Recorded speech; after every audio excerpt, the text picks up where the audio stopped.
सौतेली माँ। सोनू 5 वर्ष का बालक था। इसी साल उसका एडमिशन स्कूल में हुआ था। स्कूल में जैसे ही टिफिन की घंटी बजी, सभी बच्चे एक साथ लंच बॉक्स के लिए एक साथ निकले। सोनू भी निकला।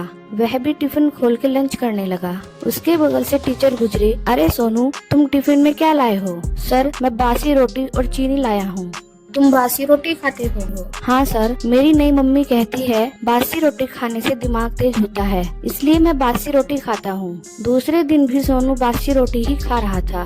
टीचर ने सोनू को देखा तो दोबारा पूछा, सोनू तुम फिर बासी रोटी लाए हो? सोनू, हाँ सर, मेरा छोटा भाई जब ताजी रोटियां खाता है तो मेरा मन भी होता है कि मैं भी ताजी रोटियां खाऊं। मेरी नई मम्मी कहती है कि सोनू बासी रोटियां खाते रहो। अपनी मम्मी के पास जाना है ना तुमको, अपनी माँ से मिलना है तुमको। सर, मेरी माँ भगवान जी के पास गई है मेरे लिए खिलौने लाने, ऐसा मेरे पापा कहते हैं मुझसे जब मैं माँ के पास जाने की जिद करता हूँ तो। सर, अगर आपको भी अपनी मम्मी के पास जाना है तो आप भी बासी रोटियां खाइएगा। अब सोनू को उसके स्कूल में दूसरे बच्चे बासी रोटी बोलकर चिढ़ाने लगे थे। आज उसके टीचर ने कहा कि सोनू कल अपने पिताजी को बुलाकर लाना, मुझे उनसे बातें करनी है। सोनू के पिता दूसरे शहर में काम करते थे। दूसरे दिन वो सोनू के स्कूल नहीं जा सके। सोनू आज स्कूल नहीं गया था। उसकी मम्मी बर्तन धो रही थी। सोनू को घर में ही देखी तो पूछी कि स्कूल क्यों नहीं गया सोनू? सोनू बहुत ही मासूमियत से बोला, मम्मी, स्कूल में सभी बच्चे मुझे बासी रोटी बोलकर चिढ़ाते हैं और पापा को टीचर ने बुलाया था, पापा यहाँ नहीं है ना, तो आज मैं स्कूल नहीं गया।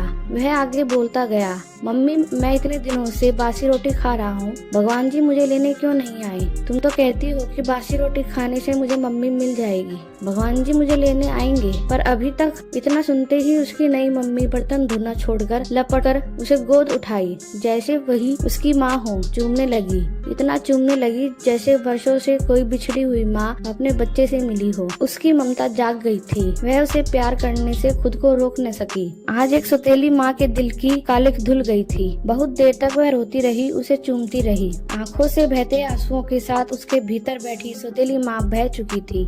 सोनू भी चौंक गया था। वह रोते हुए माँ के आंसुओं को पोंछते हुए कहने लगा, भगवान ने मेरी माँ को भेज दिया है। माँ, मेरा बासी रोटी खाना सफल हुआ। तू ही तो मेरी माँ है। मत रो माँ, मत रो। इतना कहकर वह भी फूट फूट कर रोने लगा। नई माँ उसे सीने से लगाते हुए कह रही थी, हाँ सोनू, अब मैं ही तेरी माँ हूँ। अब से तेरा बासी रोटी खाना बंद। सोनू आज बहुत खुश था। बासी रोटी ने उसे उसकी माँ से मिलवा दिया।